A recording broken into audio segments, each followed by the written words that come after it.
தூரமிருந்து இந்த நிகழ்வை பார்த்து கொண்டிருக்கின்ற சன் தொலைக்காட்சி நேயர்களுக்கு அன்பின் வணக்கம்.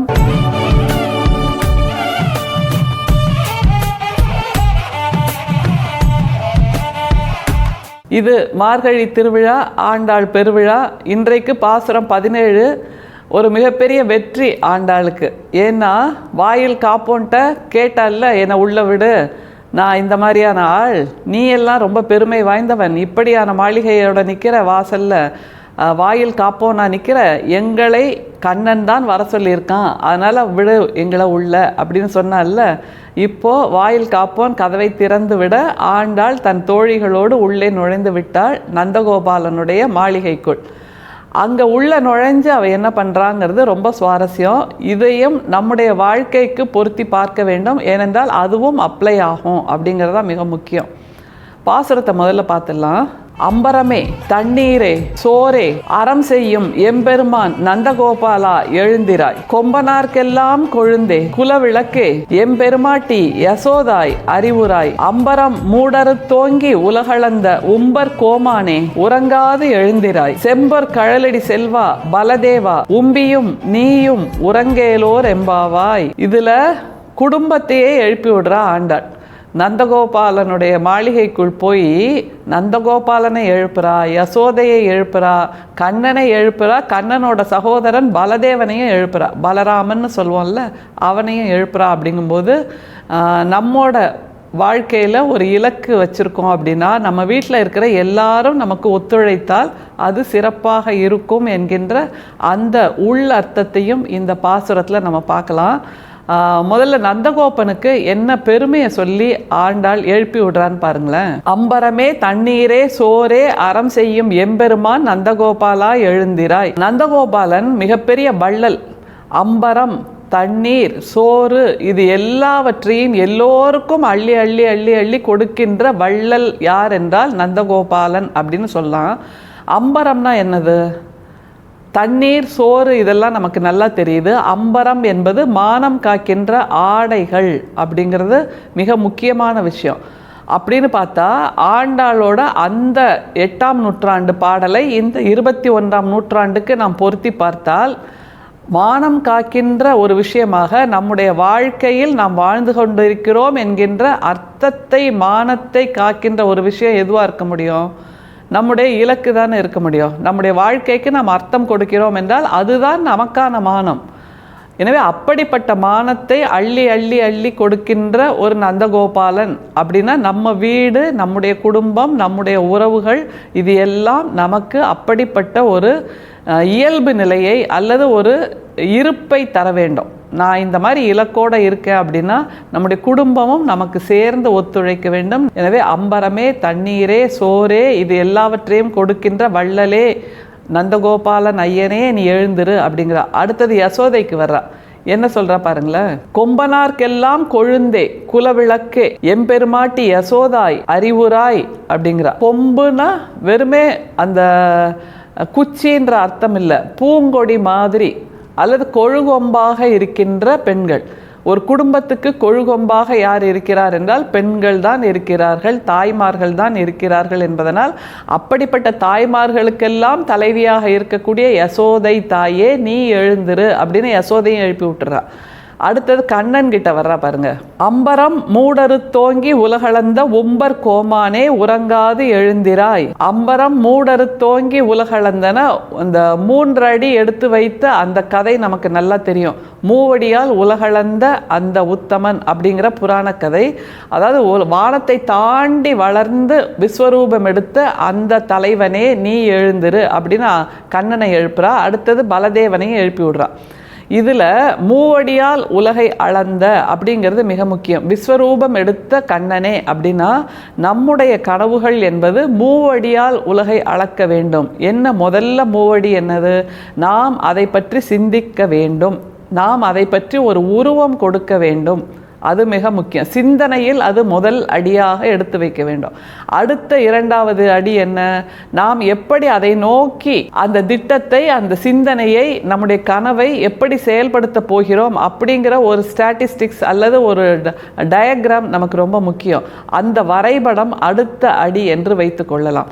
மூன்றாவது அடி எது என்றால், அதற்காக நம்முடைய முயற்சிகள், அதற்காக நாம் செய்கின்ற செயல்கள், அதை எப்படி அந்த கனவை நிறைவேற்றுவதற்காக என்னென்ன விதமாகவெல்லாம் நாம் நம்முடைய செயல்பாடுகளை அமைத்துக் கொள்கிறோம். எனவே மூவடியால் உலகளந்த உத்தமன் அப்படின்னா அது புராண கதை மட்டுமல்ல, நாம் அத்தனை பேருமே மூவடியால் உலகளந்த உத்தமர்களாக ஆக முடியும். அடுத்தது, இந்த மூவடியை எடுத்து வைப்பதற்கு என்னவெல்லாம் செய்யணும்னா, ஏளனம், எள்ளல், கேலி, கிண்டல், மக்களுடைய வார்த்தைகள், இப்படியான பல தடைகளை நாம் தாண்டியாக வேண்டும். அதனால் இதெல்லாம் பொருட்படுத்தாமல் யார் அதையெல்லாம் தாண்டுகிறார்களோ, அந்த தடைகளையெல்லாம் யார் தாண்டுகிறார்களோ, உயரம் தாண்டுகிறார்களோ, நீளம் தாண்டுகிறார்களோ, அவர்கள் நிச்சயமாக வெற்றி பெற்றவர்களாக மாறுவார்கள். அப்படித்தானே ஆண்டாளும் ஜெயிச்சிருக்கா. தன்னுடைய வீட்டிலிருந்து அவள் கிளம்புகிறாள் என்னும்போது அவளுக்கு தெரியாது இப்படியெல்லாம் நடத்தி முடிப்போம் என்று. ஆனால் தோழிகளை அழைத்து கொண்டு நந்தகோபாலன் மாளிகை வாசலுக்கு வந்து இப்போது அவள் உள்ளேயும் வந்து விட்டாள் என்னும்போது ஒவ்வொரு படியாக நகர்கிறாள் அல்லவா. இதுதான் நாம் நம்முடைய வாழ்க்கைக்கும் பொருத்தி பார்க்க வேண்டும். இதை ஒரு ஆன்மீக பார்வையாக மட்டுமே பார்த்து ஆண்டாளை புகழ்ந்து கொண்டு இருக்காமல் நம்முடைய வாழ்க்கைக்கு அப்ளை செய்ய வேண்டும். அப்ளைடு லிட்ரேச்சருங்கிறது அதுதான்.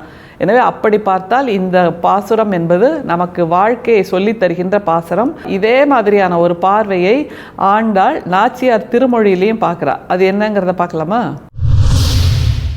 நாச்சியார் திருமொழியில் 5ஆம் திருமொழியில் மண்ணு பெரும்புகழ் அப்படிங்கிறது 43வது பாடல். இதில் அவள் செய்கிற ஒரு சாகசம் என்ன தெரியுமா?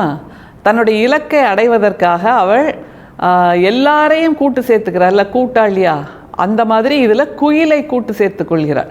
குயில் விடு தூதாக இந்த பாடல் அமைந்திருக்கிறது. குயிலிடம் தன்னுடைய கனவை சொல்கிறாள்.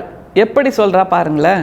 வெள்ளை விழிசங்கு இடங்கையீர் கொண்ட விமலன் எனக்கு உருக்காட்டான், உள்ளம் புகுந்து என்னை நைவித்து நாளும் உயிர் பெய்து கூத்தாட்டு காணும் கள்ளவிழ் செண்பக பூமலர் கோதி களித்திசை பாடும் குயிலே மெல்ல விருந்து மிழற்றி மிழற்றாது என் வேங்கடவன் வர கூவாய். இதுல அவ தெளிவா சொல்றா, தன்னுடைய கனவை அடைவதற்காக எப்படியெல்லாம் துடித்து கொண்டிருக்கிறேன் அப்படிங்கிற ஒரு கனவை இதுல குயில் மூலமா தூது சொல்றா. அவளுக்குள்ள என்னெல்லாம் நேர்ந்தது, தன்னுடைய கனவை அடைவதற்காக, தன்னுடைய நோன்பை நோற்பதற்காக, அந்த நோன்புக்கான இலக்காக கண்ணனை அடைவதற்காக அந்த முயற்சியை எடுத்தபோது அவளுக்குள் என்ன நேர்ந்தது அப்படிங்கிற விஷயத்தை குயில்கிட்ட சொல்றா. எப்படி அடுக்கி சொல்றா பாருங்க. வெள்ளை விழிசங்கு இடக்கையீர் கொண்ட விமலன் எனக்கு உருக்காட்டான். அந்த பாஞ்ச சன்யம் அப்படிங்கிற வெற்றி சங்கை தன்னுடைய இடக்கையில் பிடித்து கொண்டிருக்கின்ற அந்த கண்ணன் எனக்கு உருக்காட்டான். அப்படின்னா எனக்கு இன்னும் அவன் கண்ணில் அகப்படலை, இன்விசிபிளா இருக்கான், என்னால் இன்னும் பார்க்க முடியல எந்த திசையிலையும். அப்படின்னா நம்முடைய வெற்றியும் இன்னமும் நம்மால் கண்ணால் பார்க்க முடியாததாக இருக்கிறது. அந்த வெற்றி என்கின்ற இலக்கின் கையில் பாஞ்சஜன்யம் என்ற அந்த வெண் சங்கு இருக்கிறது. அந்த வெண் சங்கு ஊதும் போது நம்முடைய பெயர் உலகம் முழுக்க உச்சரிக்கப்படும். ஆனால் அந்த வெற்றி, அந்த கண்ணன் என்கின்ற உவமை படிமம் இன்னமும் எனக்கு கண்ணில் தென்படவில்லை, இன்விசிபிளாக இருக்கிறது, உருக்காட்டான் என்று ஆண்டாள் சொல்கிறார். அப்படிப்பட்ட உருவை காட்டாத அந்த கண்ணன்ட்ட எதை செய்யணுமா குயில்? அதையும் சொல்ற பாருங்க. உள்ளம் புகுந்து என்னை நைவித்து நாளும் உயிர் பெய்து கூத்தாட்டு காணும். கண்ணனை தரிசிக்க வேண்டும் என்கின்ற அந்த பேர் ஆவல், அந்த பதைபதைப்பு, என் உள்ளம் புகுந்து என்னை நைவித்து அப்படின்னா என் உள்ளத்துக்குள்ள முழுக்க ஆக்கிரமிப்பு பண்ணியிருக்கு. என்னை நைவித்துன்னா என்னை தினம் நச்சரிச்சிட்டு இருக்கு. என்னால் நிமிர முடியல, உட்கார முடியல, குனிய முடியல, சாப்பிட முடியல, தூங்க முடியல. எல்லா நேரமும் என்னை நச்சரித்து கொண்டே இருக்கிறது அந்த சிந்தனை. உள்ளம் புகுந்து உள்ள மனசுக்குள்ள இதயத்துக்குள்ள முற்ற முழுக்க ஆக்கிரமிப்பு செஞ்சிருக்கு. அந்த ஆக்கிரமிப்பால் என்னால் இயல்பாக இருக்க முடியவில்லை, நான் தத்தளித்து கொண்டிருக்கிறேன் அப்படின்னு ஆண்டாள் சொல்றா. அடுத்தது என்ன நடக்குதான் அவளுக்குள்ள பாருங்க. உயிர் பெய்து கூத்தாட்டு காணும். உயிருக்குள்ள அப்படி துடிச்சிட்டு இருக்கு. நமக்கு ஒரு விருப்பம் வந்துடுச்சு, ஒரு கனவு வந்துடுச்சு, ஒரு இலக்கு வந்துடுச்சு, அதை நோக்கி நாம் செயல்பட்டு கொண்டிருக்கிறோம். அது அடைந்து முடிகிற வரைக்கும் நமக்கு உள்ள ஒரு பதைபதைப்பு, ஒரு துடிதுடிப்பு, ஒரு பரபரப்பு எல்லாம் இருக்கும்ல. அது எல்லாவற்றையும் இந்த 2 வரியில் சொல்கிறா. இது எல்லாம் எனக்கு நடக்குது, ஆனால் கூத்தாட்டு காணும். கண்ணன் என்ன செய்கிறான்னா, நான் இப்படியெல்லாம் துடிக்கிறேனே அதை வேடிக்கை பார்த்துட்டு இருக்கான். அப்படி தானே இருக்கும். இன்னும் கொஞ்ச நேரத்தில் நான் நினச்சதை அடைஞ்சிட முடியும், இன்னும் கொஞ்ச நாளில் நான் நினச்சதை அடைஞ்சிட முடியும், இன்னும் 1 வருஷத்துக்குள்ளே என்னோடய கனவு நனவாயிடும். அப்படிங்கும்போது அந்த 1 வருஷமும் நம்ம துடிக்கிற துடிப்பு இருக்கு இல்லையா, அது நிச்சயமாக இந்த 2 வரிகளுக்குள் பொருந்தி போகின்ற துடிப்பாக இருக்கும் என்பதைத்தான் ஆண்டாள் சொல்றார். கள்ளவிழ் செண்பக பூமலர் கோதி களித்திசை பாடும் குயிலே. செண்பகப்பூ மலர்ந்திருக்கு அந்த பக்கம், நீ குயில் களித்து இசை பாடுற. ஆனால் என்னால் அப்படி சந்தோஷமா இருக்க முடியல. ஏன்னா என்னுடைய கனவை நான் இன்னமும் அடையவில்லை. கண்ணன் எனக்கு உருக்காட்டாதவனாக இருக்கிறான்.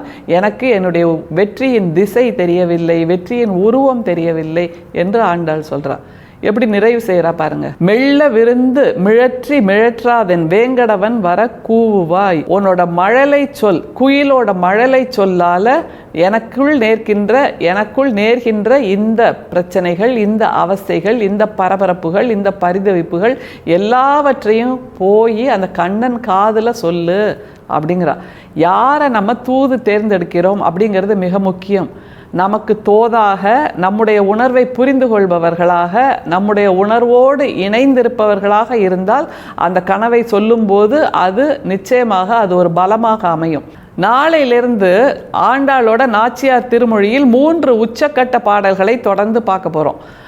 வாரணம் ஆயிரம், மத்தளம் கொட்ட, கற்பூரம் நாருமோ, இந்த 3 பாடல்களையும் தொடர்ந்து பார்ப்போம். மிக அற்புதமான, காலத்தால் வெல்ல முடியாத காதலையும் நேசத்தையும் பாசத்தையும் இலக்கையும் கிழக்கையும் சேர்த்து அள்ளித் தருகின்ற திருமணக் கனவை சொல்லுகின்ற பாடல்கள். தொடர்ந்து பாருங்கள். நன்றி, வணக்கம்.